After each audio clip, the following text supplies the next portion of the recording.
do you see the landscape changing in 2025 and onwards?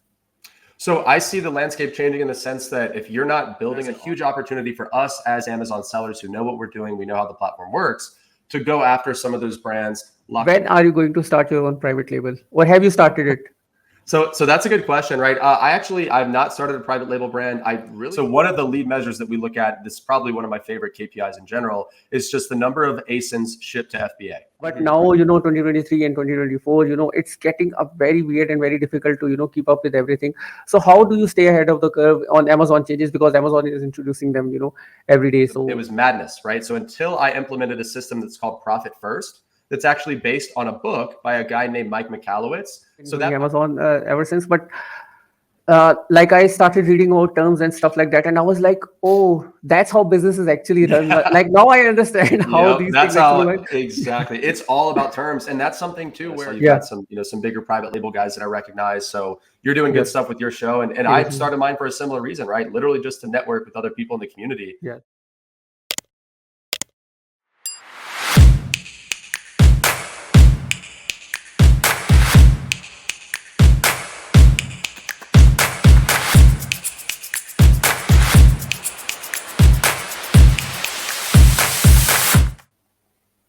Hey Corey, how are you? Hey man, I'm doing great. Thanks for having me. Thank you so much for coming on the podcast. So for the audience, can you start with your introduction? Like where did you started, and how's it going? Yeah, absolutely. So, I mean, to kind of give you the gist, right? I was a broke college kid that when I discovered selling on Amazon, and I quickly got into selling on Amazon right after graduation.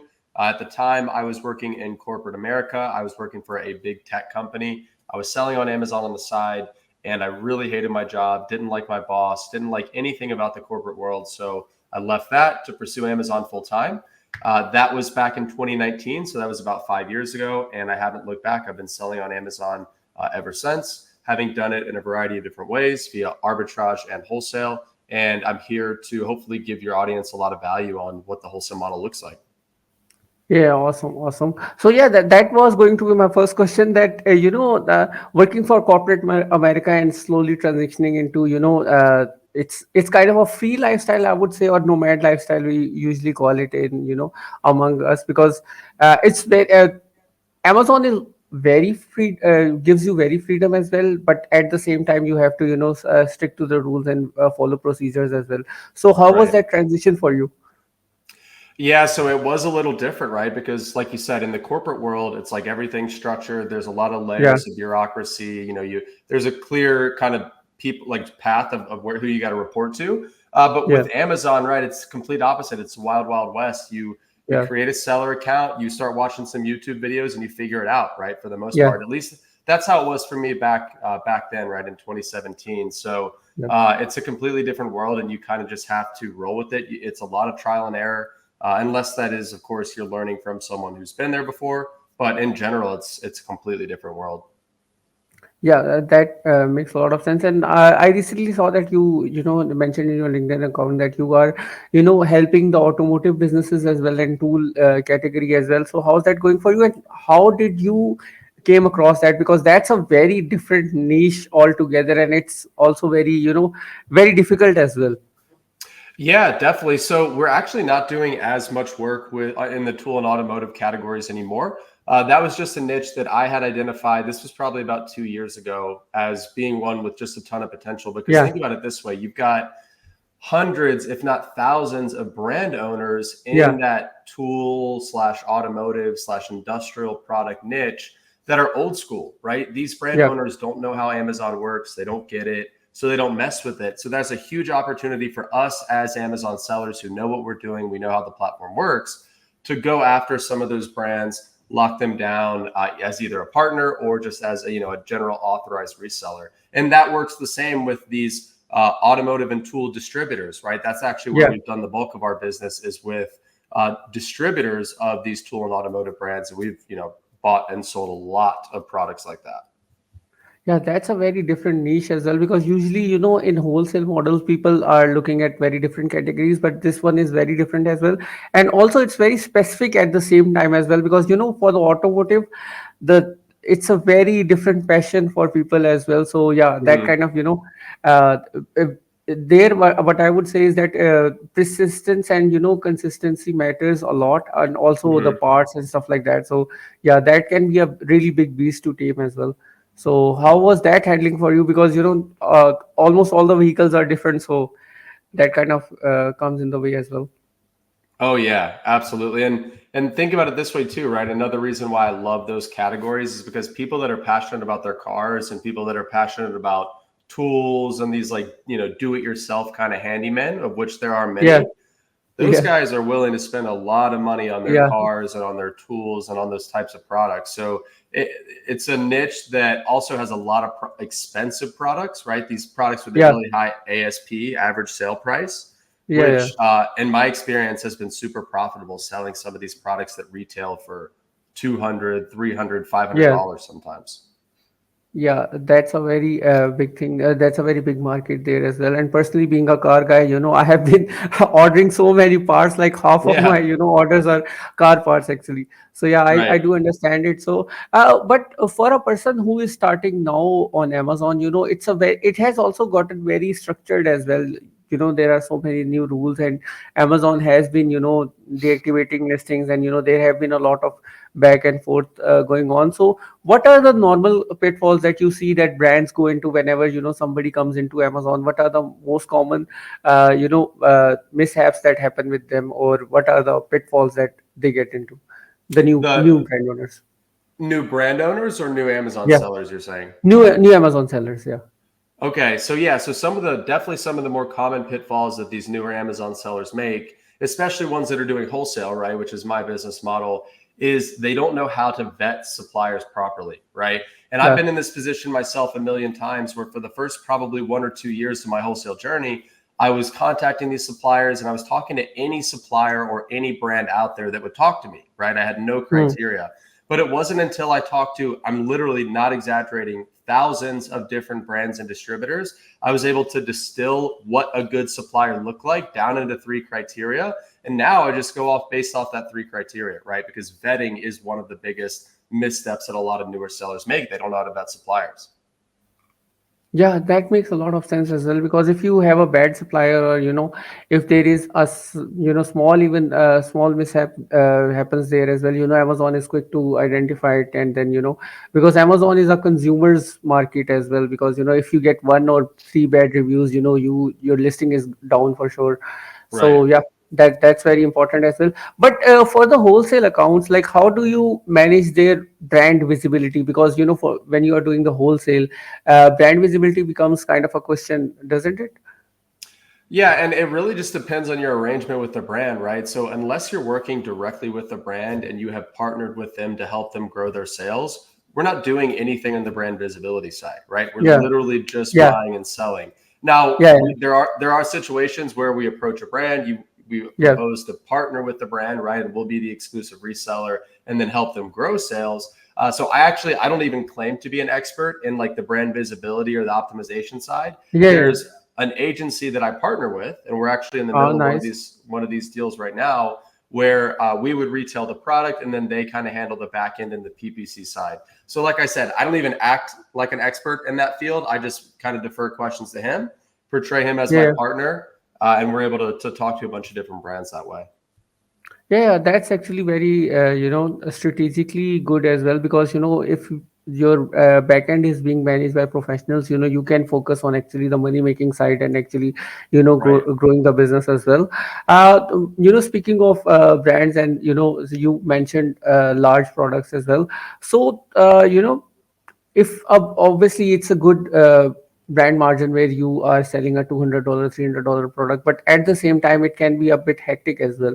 So how Hmm. do you manage that, or how do you make sure that the product that you are getting to the client is good, and it's not problematic? Because for the small sellers, or for the small average selling price products, it's very easy because it's a $5 product, you can ignore that. But when you are talking about a $300 product or $200 product, it's a That's actually such a good question. I haven't had many people ask me that before. So, yeah, there are a couple of steps that we take in order to ensure that, hey, if we're going to spend, $200 a unit or $300 a yeah, unit on this product, that we're getting a legit product and that we're getting the right product. So, we've actually come to that realization from me having made that mistake. I made this mistake so many times over the years where, I see a product, I think it's a match between what the supplier has and the Amazon listing, Oh, and it's yeah, an expensive product, right? It's $200 a unit. So yeah, we test it out, we buy 10 units, we send it into FBA, and then we start getting returns, and then we realize it's like, oh, it's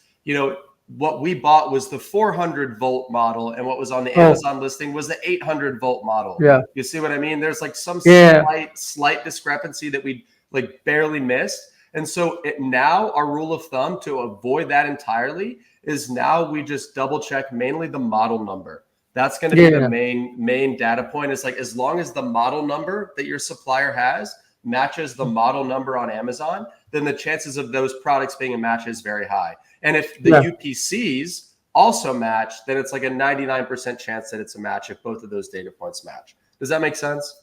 Yeah, that's actually a good, very good answer as well. So I do have one more question, and that is, uh, when you are starting with when you're doing the wholesale model or the other model, what are the key performance indicators? Because building the brand is out of the question. So now, what are the things that you guys will focus on, where you make sure that you guys are profitable and the supplier is also profitable and the brand is also good to stay in contact with or stay in the partnership with.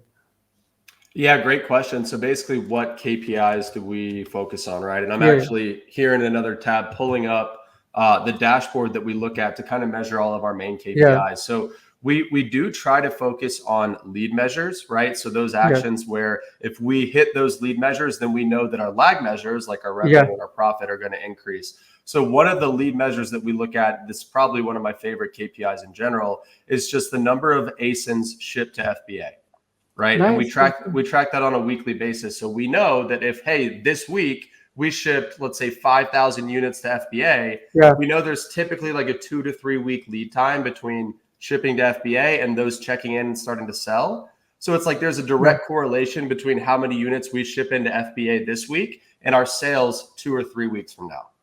You see what I yeah, mean? So that's one of my yeah, favorite KPIs is like, how much are we actually sending into FBA?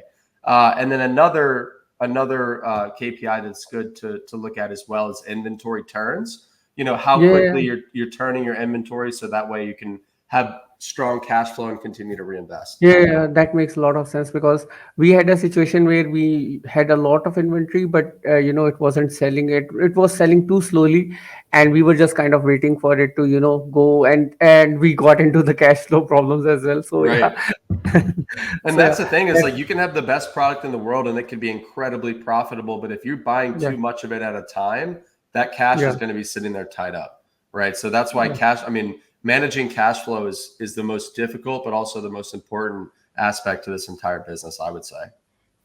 Yeah, and on the same topic, like the current problem that I am facing right now, or I think most of the sellers face right now, or in their journey, is managing the cash flow because it's very important, and also the terms for Amazon have changed a lot, and you have seen the storage fees increase and stuff like that. It looks Yep. looks very small, but when you measure it up, or when you go into the monthly, thing, then you figure out that all of my profits are being getting going there. So how do you, like, what's your suggestion for sellers, Amazon sellers, to how do they manage their cash flows, or what are the tips that you have for them? Yeah, so when it comes to managing cash flow, my biggest tip would be having some sort of system in place Hmm. for tracking your finances and knowing where your cash is going in the first place. All right, because again, I'm speaking from experience here. If you rewind 3 years, I had no system in place. Anytime I got paid by Amazon, let's say Amazon paid me $100,000 every 2 weeks, which is not Yeah, uncommon. My first instinct is, okay, well, now I'm going to go pay my credit card bill, and now I got to pay my yeah, salary, and now I've got to pay my team. And it's like, whatever's left over, okay, maybe something's left over. If so, great, we buy inventory. If not, well, that sucks. Guess we have to wait another 2 weeks, right? yeah, So it, needless to say, it was madness, right? So until I implemented a system that's called Profit First, that's actually based on a book by a guy named Mike Michalowicz. So that I read that nice, book, Profit First, and what it teaches you is to basically break your business down into different quote unquote buckets, right? Or different parts of the business. So for example, we have one bucket for inventory, one bucket for operating expenses, one bucket for profit, one bucket for taxes. So every 2 weeks when Amazon pays me, I just take a percentage of that total payment and put it into each bucket. I allocate it into each bucket. You see what I mean? So now for me, Yeah, now after implementing that system, I know exactly how much money I have to spend on inventory for the next 2 weeks because it's how much I put into my inventory bucket, right? And it's yeah, yeah, also the reason the book is called Profit First is because you're supposed to technically pay yourself first. So yeah, every time I get paid by Amazon, I actually take 2% of that disbursement and put it into a separate account that is labeled for profit that just goes straight into my pocket, right? So that's my yeah. way of being able to take money out of the business without like really hamstringing our growth and taking out like a ton at a time. You see what I mean? Yeah, yeah, that makes a lot of sense as well. And Corey, the next I have, it's I'm actually kind of still confused by it, and that is Amazon is changing very quickly right now. Like if Mm-hmm. you remember from 2019 to I guess 2022, it was a very slow and gradual changes that they were introducing, and it was, I think, due to COVID, it was very good days for Amazon. But Mm-hmm. now 2023 and 2024, it's getting a very weird and very difficult to keep up with everything. So how do you stay ahead of the curve on Amazon changes, because Amazon is introducing them every day? So how do you do that? Yeah, that's a good question. So, one way in particular is just to stay plugged into the community and to really have good Yeah, connections with a lot of different people in the community, right? Now, when I say different people, I'm not saying, I only hang out with wholesale sellers, because if I only hung out with wholesale sellers, I'd probably only get one subset of news, right? Only the yeah, news that affects wholesale sellers. So, I like to hang out with wholesale sellers, private label sellers, arbitrage sellers, service providers, prep centers, right? All these different parties, and then kind of aggregate my news from each of them, right? And another way I uh-huh. do so as well is I host a mastermind within the wholesale network of Awesome. I think like 55 or 60 7 and 8 figure wholesale sellers, and anytime something new happens on Amazon, like one of them is on top of it, and we're talking about it in the Discord and kind of breaking it down. So that's honestly, I'd say the vast majority of my news from the folks within the mastermind there. That's a pretty good one, and having community around you, and making it work. It's very important, because I have seen that there are so many Amazon news that you don't even get, because they introduce something, and then after a week or so we figure out, oh, that's why it was introduced and stuff like that. So yeah, that makes a lot of sense as well, and that's a very good way to keep it in the line. I have one interesting question, and that is.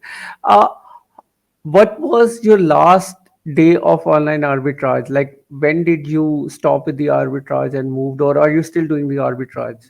So yeah, that's a good question. So no, I'm not still doing arbitrage. I stopped doing online arbitrage at the I'd say very beginning of 2019, because so I pretty much decided like I remember the date. It was January 6th of 2019. I was like, I'm doing wholesale. This is the model I'm doing. I'm just forgetting about online arbitrage and doing wholesale. And that's the day that I registered my LLC. I, applied for the EIN, did all the legal stuff to kind of get the business up and running. And I still had one or two online arbitrage products in my storefront at the time. But I said to myself, I'm like, listen, I'm just going to replenish these as long as they're profitable. And Yeah. as soon as they're no longer profitable, I'm just going to, that'll be the last of my online arbitrage. And I was already fully focused on wholesale at the time. Yeah, that makes a lot of sense. And so, if you started in 2019, you were one of the earlier adopters of, wholesale. Obviously, a lot of people were doing it before that. But I remember in 2019, online arbitrage was very, very common with, people, and, it was also profitable as well. So, how did you come about that realization that online arbitrage is gonna go down? Yeah, and also too, let me preface this by saying like I still love online arbitrage, right? Yeah. Like I don't do it myself, but it is still a perfectly viable way to make money on Amazon. I don't think it's going anywhere anytime soon. And in Uh-huh. fact, usually when I teach people about wholesale, I teach them how to add wholesale to their arbitrage business. Oh, I nice. don't recommend people just quit arbitrage, right? Because for most people it's a cash cow. So it's like Yes. instead of killing your cash cow, let's just add another cash cow, Yeah. right? Yeah. In the form of wholesale. But as far as your question is concerned, sorry, repeat that question one more time. So, my question was that, moving Oh, when from did I one cash cow realize? to, Kind of when did yeah, I yeah, realize? Yeah, okay.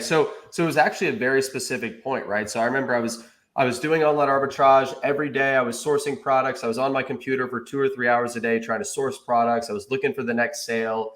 And honestly, it just felt like I was doing the same thing over and over every day, right? It's like I was on this treadmill.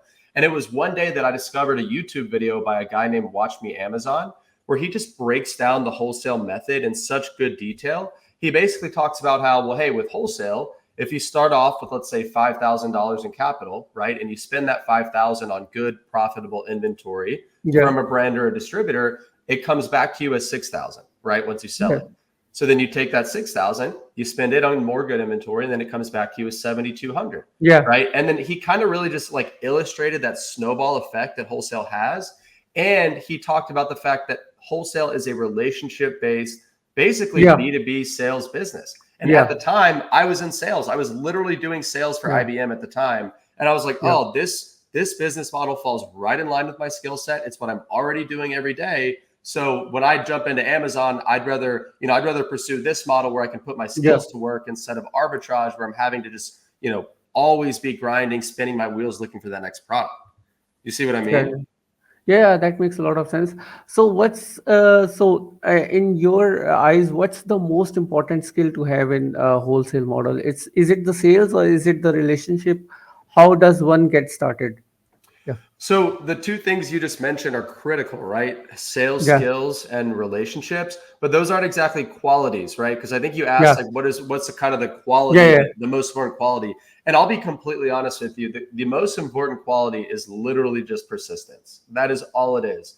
Because I cannot tell you how many times I've gotten a really good wholesale account, but whether it was with a brand or with a distributor, from having followed up with them for weeks, months, or years. And I'm not oh, exaggerating when I say years because my very best wholesale account came from 3.5 years of follow up. I followed up with oh, them once a quarter because they told me that was the most they wanted to hear from me, right? It was once a quarter for 3.5 years straight, providing value each time I followed up. And I finally got that account. And now that one wholesale account makes me, no exaggeration, yeah, tens of thousands of dollars, plural, awesome. per month in gross profit, right? So it's just sheer persistence to get the best deals in wholesale. Yeah, that makes a lot of sense because most of the people in wholesale, they give up after one or two tries or even three tries. But Right. yes, 3.5 years, that's actually persistence. That's like I wouldn't do it even after second quarter. I'm like, Well, and it's funny because like I even made a joke. Like we kind of had a running joke between me and this brand, right? Like after about a year or a year and a half of me calling them, every time I'd call them, I'd be like, "Hey guys, it's me again," right? Like I'm just checking in. Like, "Hey, by the way, I'm never gonna stop calling, right? You're gonna hear from yeah, me again this quarter, so be ready." And they'd kind yeah, of like laugh, like we'd kind of joke about it, and it just became a joke. And they told me they were like, "Listen, we don't have a spot right now, but when a spot yeah. opens up, you're the guy, right? Because you've been checking in." And I continue to follow up, and they honored that when there was a spot. They said, "Yep, you've been following up, so it's yours." Yeah, that makes a lot of sense. And now, Gauri, you saw that in Amazon Accelerate they introduced a bunch of new stuff as well, especially the merger with, not exactly a merger, just a thing with TikTok Shop as well. So how do Mhm. you see the landscape changing in 2025 and onwards? So I see the landscape changing in the sense that if you're not building an audience, either as an Amazon seller or on behalf of maybe some of the brands that you represent, or at least your business, then you're leaving so much money on the table because really, when it comes to e-commerce, a lot of it is shifting towards social selling, right? For example, TikTok's partnership with Facebook, TikTok's partnership with Yeah, Amazon. Here in the next couple of years, a lot of e-commerce is going to be driven from people scrolling through social media, seeing a product yeah, that they like or in action, and one click buying it directly from TikTok or directly from Facebook, yeah, right? I mean, that's exactly what these partnerships are going to put in place. So, really, like I said, audience building and being able to create content and hook people's attention and tell a story, I think is going to be one of the more critical skills to learn going forward in for e-commerce, right? And I know it sounds totally like it's a completely different industry or completely different skill set, but I think all that is going to be even more relevant to each other here in the coming years. Yeah, that makes a lot of sense. So, Corey, like you have been in the business for almost 5 years now in the Amazon business since Well, 2019. seven actually, because I Seven, started seven. selling, yeah, right after in Yeah, May 22nd of like awesome. 2017. So, my question is, when are you going to start your own private label, or have you started it? So that's a good question, right? I've not started a private label brand. I really don't have many ambitions to launch a private label brand. Now, I know lots and lots of very successful private label sellers, and I respect them, and they're crushing Yeah, it. But me personally, I'm the kind of guy where I like to stay in my lane, right? I love yeah, wholesale. I know how wholesale works. I'm good at it. I know how to talk to vendors. I have relationships. You see what I mean? It would just be yeah, so yeah, much easier for me to just take wholesale from, let's just say, here to here, right? 10 to yeah, 100, as opposed yeah, to yeah. private label from like 0 to 10, for example. Yeah, I understand. I understand. I completely understand as well. I was going to start my private label, like I had planned it in 2024, and I was talking to this one of my mentors, and he was like, "You provide Amazon services, so it isn't it more safer and stuff like that." And I was like, "Yeah, I can grow a brand, but making a brand, and also I cannot, come to a point where I cannot see launching a product. Like I haven't found the right product yet. That's where I am coming from. Like." I see a lot of products, but no new idea is coming to me. Like, and I think on your side, the problem is you mostly have been in automotive, and automotive starting an automotive brand is going to be a very Expensive, probably. yeah, expensive and also unique experience as well, because there are so many, like automotive industry in last 5 years. I think the change is so, like, have you seen the cars now? Like Yeah. Oh, it yeah. has changed, like It's also changing so so quickly. I feel like it's like, if you yeah. make a product or an accessory or a part, it's going to be incompatible in a couple of years, right? And you've always got to make a new version. Yeah. Yeah, and like in the car meets and stuff like that, we have been talking a lot about how the automotive is moving from to electric, and that's whole shift has happened in like 3 years, I guess. Yeah, Right. if you yeah, and now we have electric Hummer as well. Like if you Yeah. told anyone in COVID that there is going to be electric Hummer that everyone is going to love, people would be like, no, you are just kidding and stuff like that. But now Right. that crab walk is doing its thing, so yeah. Well, and So there's the point, sorry, a quick point that I want to make as well, right? Because listen, I know probably the bulk of your audience is private label sellers. And now there are a lot of private label sellers that I know that have yeah, successfully added wholesale to their business as well. yeah, And it's so much easier for them to add wholesale yeah, when working directly with brands and that wholesale model, because they know how to grow brands on Amazon. So for a yeah, private label seller to pitch a brand owner on how to grow on Amazon, like that's their skill yeah, set, right? So, and for example, if anybody in your audience is a private label seller and they want to kind of entertain that brand direct wholesale type yeah. model, I've got a podcast episode. I think it was episode 53 of my podcast, which is the Amazon Wholesale Podcast. I would encourage them to check that out because it's a brand direct Awesome. masterclass, and I guarantee you they could take a lot of their skills and transfer it to wholesale if they wanted to. Awesome, awesome. So now let's talk about your podcast. Like, when did you get started in it? And you mentioned 53 episodes. How many episodes have you done by now? Yeah, so we release once a week every Wednesday, and Awesome, so yesterday made it. I think yesterday was episode 70. So we're 70 weeks in a awesome, row. Haven't missed a week, and every week I sit down with a successful wholesale seller and interview them on what makes them awesome. successful and kind of the nuts and bolts of their business. So it's been a lot of fun. Yeah, and it's very important as well to document your journey, and also get new perspective as well. Like personally, I started this podcast because I wanted to talk to people who are in the same business, and Right? it was during COVID days, and I was like, I don't have anyone to talk to, so that's when Yeah. I started. But I also try to release it once a week, but I have not been as consistent. But yeah, we have Right. also done like 60, around 60 episodes in. So Nice. yeah, Well, and I know yours is awesome too, right? I've seen you've had some other big guests too. Like I saw you had Eric from Amazon Lit. I saw you've yeah, had some bigger private label guys that I recognize. So you're doing good yes, stuff with your show. And I thank you. started mine for a similar reason, right? Literally just to network with other people in the community. Yeah. Because, if I get to meet one new seller per week on my podcast, which is what I'm pretty Yeah. much doing, it's a quick and easy way to grow your network.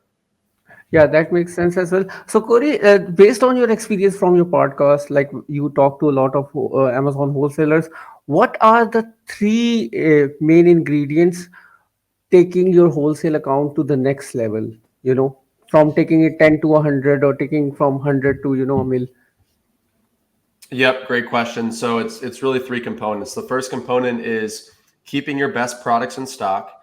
The second Uh-huh. component is getting terms with your suppliers. And the third Uh-huh. component is literally just finding more good products, right? And I Uh, know that sounds like oversimplification. I know everybody's going to say, well, duh, like obviously, but seriously, those are the three best ways to scale because keeping your yeah, best products in stock for every yeah, wholesale seller, they've got their yeah, 20% of their products that account for 80% of their profit, yeah, right? yeah, You know how that is. yeah, And so if they yeah, could just focus on keeping those top 20% of their products in stock, they're going yeah, to make so much more money than they would even if they went and found, 100 new products.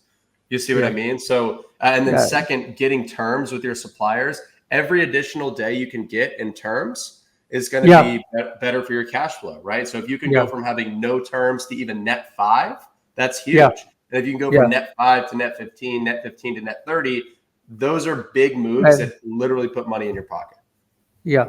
So I'm not a finance guy. Like I did computer sciences, and I've been doing Amazon ever since. But like I started reading about terms and stuff like that, and I was like, oh, that's how businesses actually run. Yeah. Like now I understand how Yep, these that's things actually work. how exactly. It's all about terms, and that's something too where like I try to negotiate really hard on terms with my vendors, right? Because Yeah, if they, for example, if I ask for a discount and they say no, I say, yeah, okay, well, but hey, how about, extra yeah, 5-day terms or something like that, right? Like always try to get some sort of concession. And a lot of times if your wholesale, this is a tip, right? If your wholesale suppliers are not willing to concede on price, a lot of yeah, times they will concede on terms. And a yeah, lot of times getting better terms is better than getting a better price, right? Like yeah, there's a lot of situations where I would rather get an extra, 10 or 15 days to yeah, pay than I would a discount. Like I yeah. seriously. Yeah, that makes a lot of sense as well, and it actually gives you a little bit of communication leverage as well. Like if you're not going with the profit, because sometimes you talk about negotiating the price, and it kind of bums out the seller, the supplier. But if you talk Right. about the terms, then you can talk. So yeah, that's actually a great tip. So Corey, that's almost the time that we have for now. But what will be your closing remarks, keeping in mind the Amazon wholesale sellers and the private label sellers? So closing remarks would be just a quote. I'll leave you guys with a quote that I've heard that I absolutely love. And it's something along the lines of you underestimate what you can accomplish in 5 years and you overestimate what you can accomplish in 1 year. All right. Because I remember when I started selling on Amazon, I thought I was going to sell seven figures in year one. Right. Yeah, And it took me 3 years to hit that figure within a awesome. 1 year time frame. Yeah. So just, don't be thinking in 1 year time frames, be thinking in 5 years plus. And the longer you stick with it, the better it goes. And it's a great business. Awesome, awesome. Thank you so much for coming on the podcast, Corey. That was all the time we had for now. Thank you. Thank you.